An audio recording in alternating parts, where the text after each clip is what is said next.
Hello, ici Weavers. Donc je vous propose un petit guide de warding, toute lane confondue, tout rôle confondu. Je vais essayer de faire un guide complet, je pense que ça a duré une vingtaine de minutes. J'ai déjà noté quelques informations là en haut à droite, des choses dont je vais parler et dont je dois parler qui sont très importantes. Donc je vais essayer de parler en fait en fonction du timing de la game. Donc je vais commencer minute 0 et je vais avancer petit à petit. Donc en fait on va parler des différents rôles pendant au cours d'une game. Je vais pas me focus rôle support, puis rôle mid, puis rôle top. Je vais faire un déroulé d'une game et je vais expliquer petit à petit le rôle de chacun. Euh, donc on va commencer par la première ward du jeu qui est normalement pour la bot lane. Si vous jouez un grabber style Thresh, Blitz, ou si vous voulez vraiment prendre le contrôle de la bot lane et que vous savez que ça va fight pour la prio, ça peut être un match-up double range contre double range. En fait, vous allez venir mettre une ward ici dans le second bush le plus rapidement possible.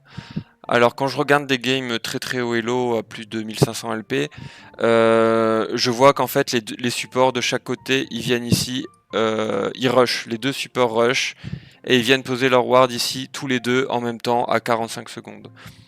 Je pense que c'est vraiment du mind game de très haut elo. Je pense que pour la plupart on peut venir ward ici. On se met dans le premier bush, on commence à recall à 55 secondes. Pour rappel, quand on met une ward et qu'on recall, ça cancelle pas le recall. Donc on commence à recall à 55 secondes et à 1 minute précise, on met une ward dans le second bush. Ça nous permet de back et on achète la red trinket et on revient sur sa lane avant avant la wave. Donc on n'est pas en retard du tout. Ok, donc ça c'était pour la première ward côté bot lane. Ensuite, côté mid lane, vers 1 minute 20, bon, c'est un peu la méta. Le mid laner, donc ici Harry, essaie de venir. Pardon, je me suis trompé. Essaie de venir au Raptor pour aller mettre sa ward.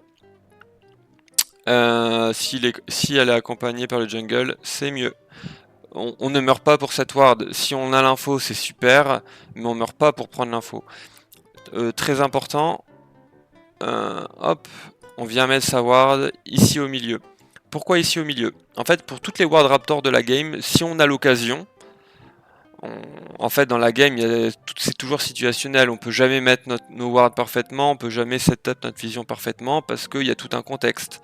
Il faut respecter l'adversaire. Des fois, on a des timings, de la tempo plus ou moins importante. Des fois, tout le monde est mort en face, on a 30 secondes pour mettre notre vision parfaite. Des fois, on a une frame de quelques secondes, on met les wards qu'on peut. Pourquoi ici cette ward elle est très importante? Parce qu'en fait, si le Amumu farm son camp, ici vous avez l'info. Et si le Amumu vient gank par le dessus ici, en fait vous le voyez également. Si votre ward est trop proche ici, et ben en fait le Amumu peut faire son camp sans être vu. Et si la ward est trop proche du camp jungle, le Amumu peut venir gank ici sans être vu. Donc c'est vraiment très important de mettre ces wards qui donnent une double information. Ça c'est ce que j'appelle des wards double value. On va voir plus tard qu'il y a plusieurs spots qui sont double value et que c'est très intéressant. Ça permet en une ward de faire le boulot de deux wards. Donc là c'était vers 1 minute 20 avant le début de sa lane. Ensuite, le prochain objectif, pour tous les laners, ça va être des timings selon le jungle tracking en face. Si la Elise fait un top to bot, et ben en fait la bot lane va venir ward dans le tribush vers 3 minutes, 3 minutes 15. Selon les infos qu'elle a. Hein. Et pareil de l'autre côté, hein, la top lane va ward. Ici c'est une bonne ward. Vers 3 minutes, 3 minutes 30. Ça dépend le jungle d'en face évidemment. Si on joue contre un ganker ou si on joue contre une Shyvana ou contre un Jarvan, on met pas les mêmes wards au même timing.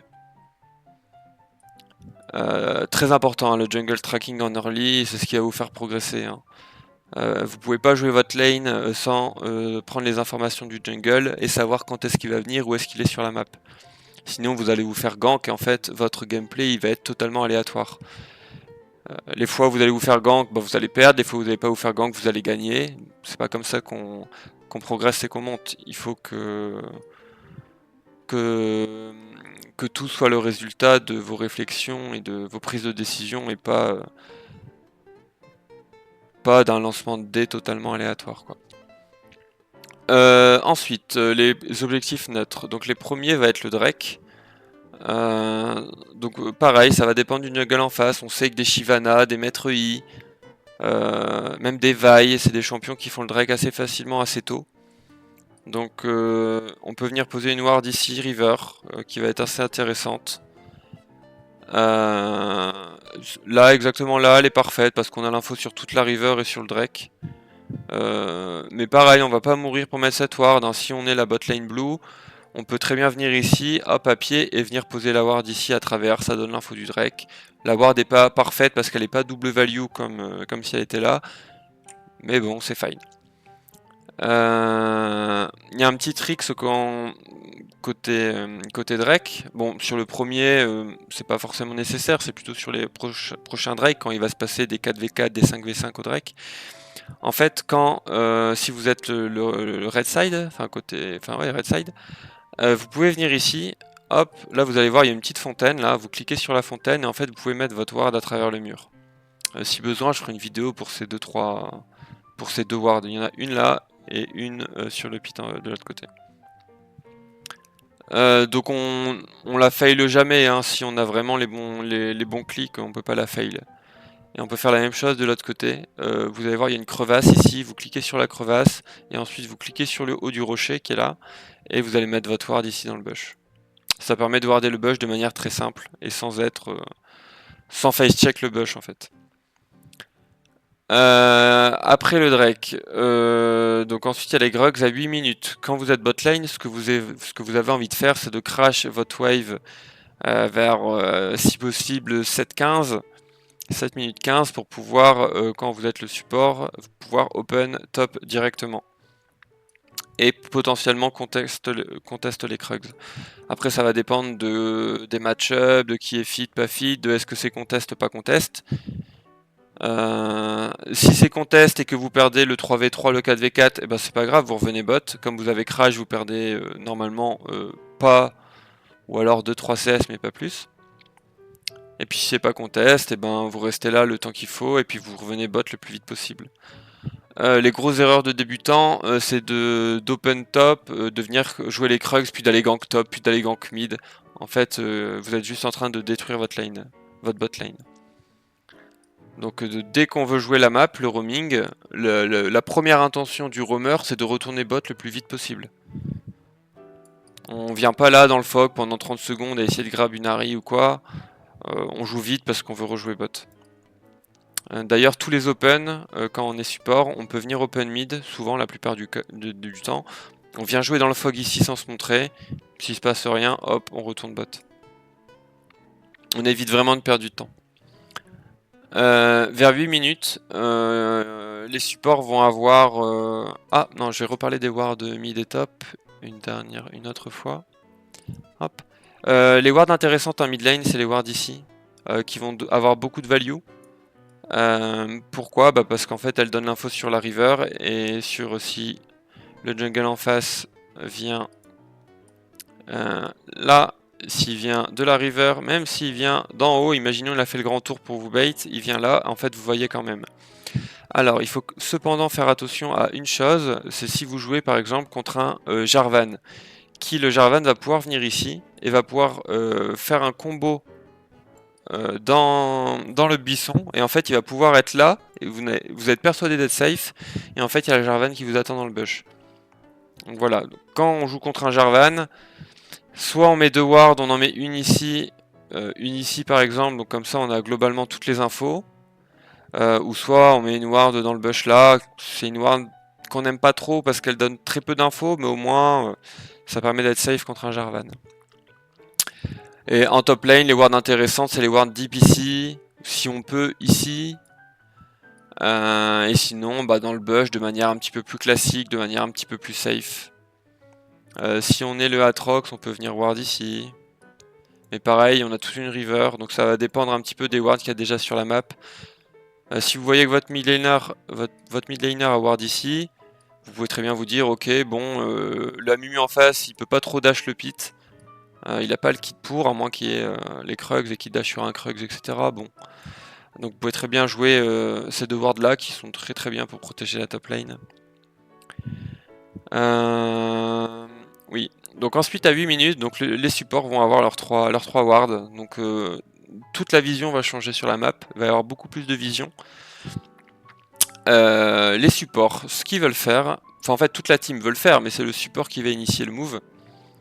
C'est qu'on veut créer un bridge de vision. Un bridge de vision, c'est quoi? C'est un pont. En fait, ce qu'on veut pas, c'est setup sa vision comme ça, par exemple. Je vais les voir de manière un petit peu random.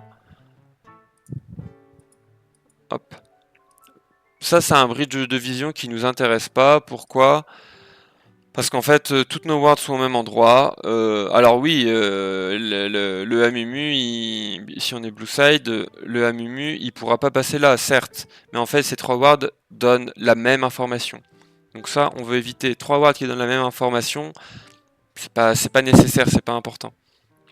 Donc ce qu'on veut faire avec notre warding, c'est créer un pont. Un pont qui donne le plus d'informations possible. Donc admettons le Amumu est topside et le Bard a un timing d'aller ward. On va prendre l'exemple où en fait la team blue a crash la wave sous tour et le Bard a un free timing pour ward. Donc il a plusieurs possibilités, il peut venir mettre une ward ici derrière le mur, qui est très intéressante parce que si la raid, côté raid, il pink le tribush, en fait cette ward elle n'est pas vue, elle n'est pas enlevée. Il peut venir par exemple mettre une ward ici, et une ward ici, pixel perfect au bout du bush qui va donner double value. Pourquoi? Parce que si le Amumu passe ici, on le voit, et si le Amumu vient gank par ici, on le voit également sur cette ward. Donc cette ward est très intéressante. Donc ça, on va dire que c'est une vision un petit peu optimisée, optimale, quand vraiment on a le temps de ward. Bon, si on est sur une situation dangereuse, on joue contre un blitz, si on n'a pas l'info du blitz, il est dans le fog, etc. Bon, on va venir mettre des wards un petit peu plus safe. On peut à travers le mur ici venir mettre une ward ici. Et venir ici dans le bush et poser une ward ici par exemple. Donc on a toujours notre bridge. Le Amumu peut pas gank, peut pas aller river sans être vu. Il peut pas gank mid ni bot par sa jungle sans être vu. La seule différence avec le petit setup avant qui est plus deep, c'est qu'en fait on aura les infos d'Amumu un petit peu plus late au dernier moment.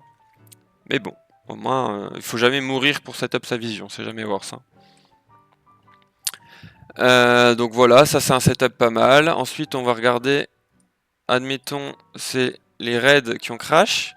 On va regarder un petit setup côté Blitzcrank. Donc on va partir du principe où la Elise est top, du coup on a une free action pour aller ward deep. Le Blitzcrank va ward pareil, ici cette ward elle est très belle. Il va venir ward ici, et il va venir ward ici. Pareil, ici la ward elle donne double value celle-là. On la met pas trop profond, pas trop proche de la river, on la met vraiment entre les deux. Donc ça c'est un setup de ward qui est très intéressant quand on est red side et qu'on veut l'info deep. Pareil, si on veut pas prendre de risque, on n'a pas beaucoup de temps, on vient mettre une ward ici à travers le mur, là, et celle-là, bah, celle-là elle est bien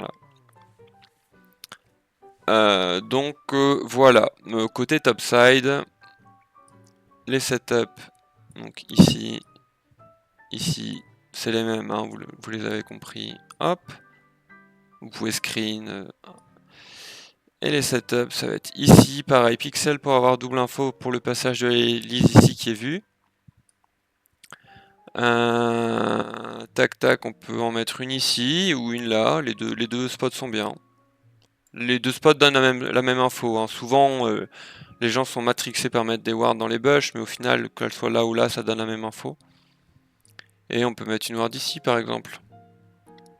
Voilà, ça c'est une bonne vision du Blitzcrank. Qui est deep pour protéger sa top lane ou pour jouer les Krugs ou les Rald. Je pense que j'ai donné pas mal d'infos sur les bridges. Ouais. Ensuite, donc les prochains objectifs seront l'Herald à 14 minutes, l'Atakan à 20, le Nash à 24. Donc à la fois quand on est support, mais au final pour tout le monde, c'est vrai que les supports sont très vigilants là-dessus, mais tout le monde devrait le faire. Il faut toujours ward 1 minute 30 avant l'objectif, donc setup toute sa vision 1 minute 30 avant l'objectif, reset, et revenir avec toutes ses wards. Pourquoi parce que si nos wards sont clear juste avant l'objectif, on peut en remettre, et ça permet d'actualiser notre vision selon ce qui se passe. Je prends l'exemple ici, je viens là.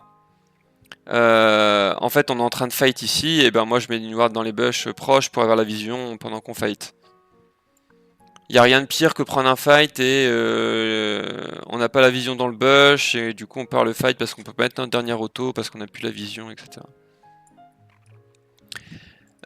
Du coup, une fois qu'on comprend comment le support met son bridge, on va pouvoir, en tant que laner, ADC ou solo laner, on va pouvoir compléter le bridge de l'équipe. C'est-à-dire qu'on va pouvoir venir apporter d'autres wards. Et du coup, quand on comprend ce phénomène, on peut venir mettre une ward ici par exemple, une pink ici. On peut venir mettre une pink ici. On peut venir mettre une ward ici pour compléter le bridge. On essaie de jouer du même side que les objectifs et que son support. Une ward qui serait inutile, ce serait de venir mettre une ward ici en tant que mid laner. Là, on comprend que ces deux wards qui servent à rien, c'est les mêmes. Enfin, les wards sont utiles, mais il n'y en a qu'une qui est utile sur les deux.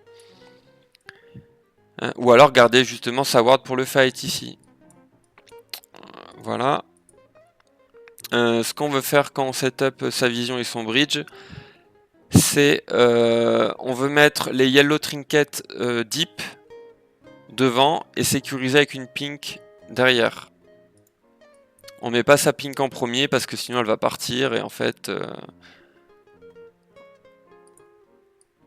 elle va être clear et en fait on perd juste des golds inutilement quoi. Donc la pink on la met toujours derrière de manière un petit peu plus safe. On met les yellow devant, les pink derrière. Donc là je vois que je montre beaucoup d'exemples sur de la vision assez deep.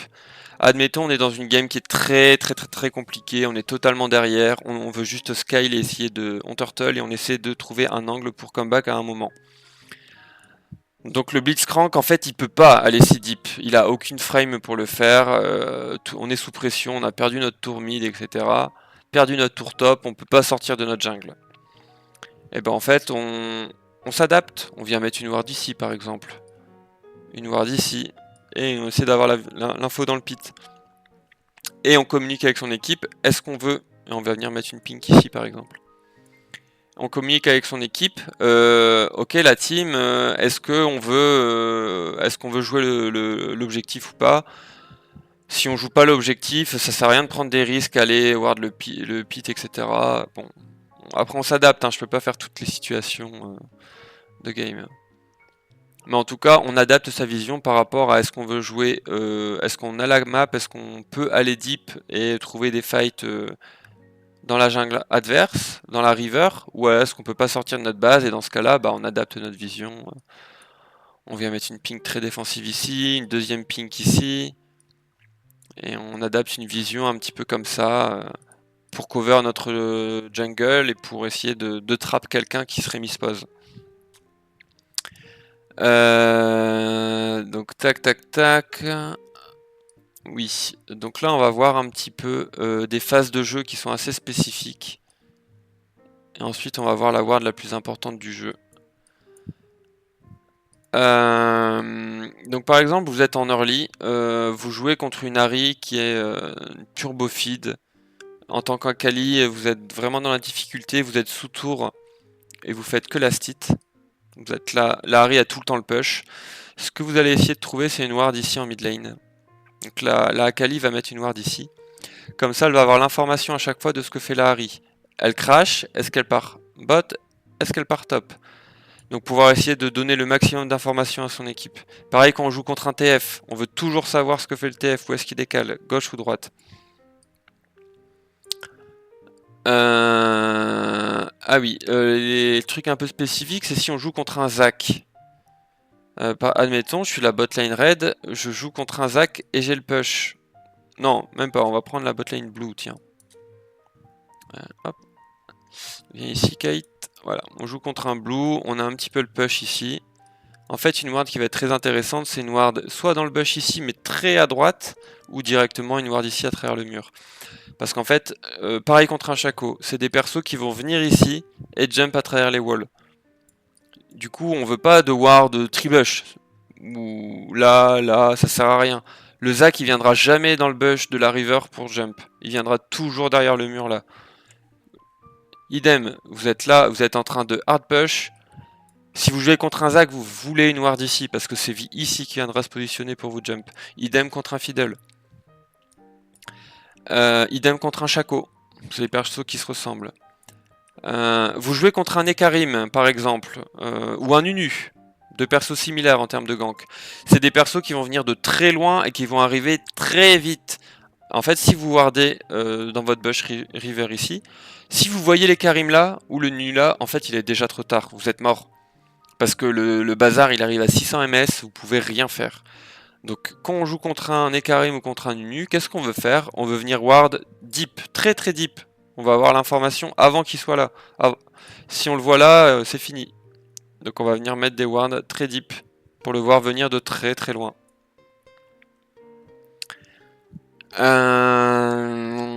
Idem contre un Nocturne. Un Nocturne, si vous wardez comme ça contre un Nocturne, et ben en fait vous allez jamais, il va vous air, vous n'allez jamais le voir arriver. Contre un Nocturne, on veut voir quand est-ce qu'il fait ses grompes, ou quand est-ce qu'il fait le carap ici, mid, ou même ses wolves pour le voir arriver. Des wards ici quand on joue contre un Nocturne, ça sert à rien. Donc ça c'est les cas un petit peu spécifiques. Ensuite, je pense que dernière ward que je vais vous expliquer, on est déjà à 22 minutes, c'est parfait, c'est un peu le timing que j'avais imaginé. C'est les wards mid lane. Pourquoi? Parce que c'est la ward la plus broken du jeu. Admettons, notre tour ici est down. Hop, admettons, on n'a pas de tour ici, elle est cassée. Elle est cassée. Où est-ce qu'on va mettre notre ward? On veut toujours, presque toujours avoir une ward ici. Et pour les raids, on va avoir une ward ici. Pourquoi? Parce qu'en fait, la mid lane, et plus on monte en elo, plus ça va être le cas. La mid lane, c'est l'endroit où il y a le plus de trafic de la map. Parce que en fait, plus on monte en elo, tous les supports vont open mid, tous les jungles vont open mid, et ensuite ils vont partir soit top, soit bot.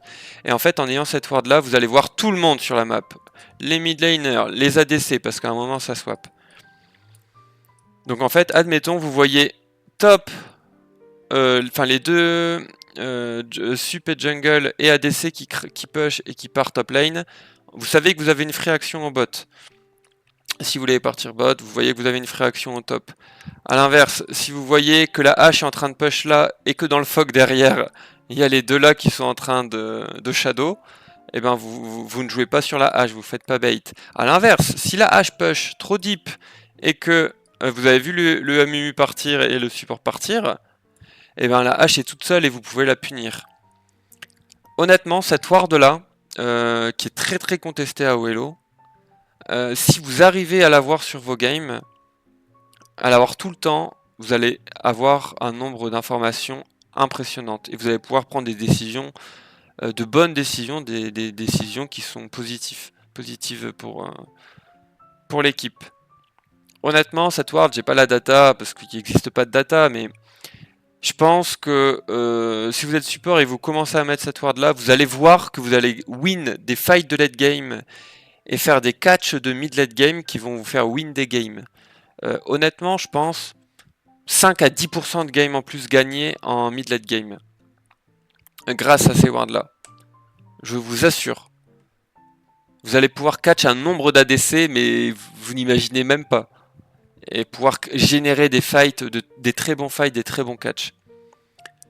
Donc voilà, je pense que j'ai tout dit. J'espère que vous avez appris des choses. J'en suis sûr. Un autre dernier trick, ça l'est. Si par exemple vous prenez une tour, ici. Mince, je maîtrise pas encore ça parfaitement. Hop. Admettons, vous prenez une tour ici et vous devez recall parce que bah, les adversaires ils sont en train de respawn. Et bien vous pouvez très bien laisser une petite ward ici, une petite ward là, exactement ici. Pourquoi? Parce qu'en fait cette ward elle va vous donner les informations de toute la team où est-ce qu'elle va. Si ça open bot, si ça open ici là, si ça open mid, parce qu'en fait les gens vont passer là la plupart du temps. Hop. Donc vous allez pouvoir les voir. Et en plus de ça, admettons il y a un âge de up et que tout le monde vient jouer ici. Hop, tout le monde est là. Hop. Et ben en fait vous allez pouvoir, si vous gagnez le fight, et ben vous allez pouvoir faire une double TP là et prendre l'inhib, potentiellement la wave et push, et en fait finir par le top très rapidement. Ou en tout cas mettre de la pression avec une TP inhib, peu importe le scénario. Voilà. C'est un petit trips de faire des dépôts de ward dans la base de manière intelligente peut être intéressant si vous avez des joueurs qui jouent TP. Voilà. Voilà, j'arrête là, 26 minutes, je pense que c'est pas mal.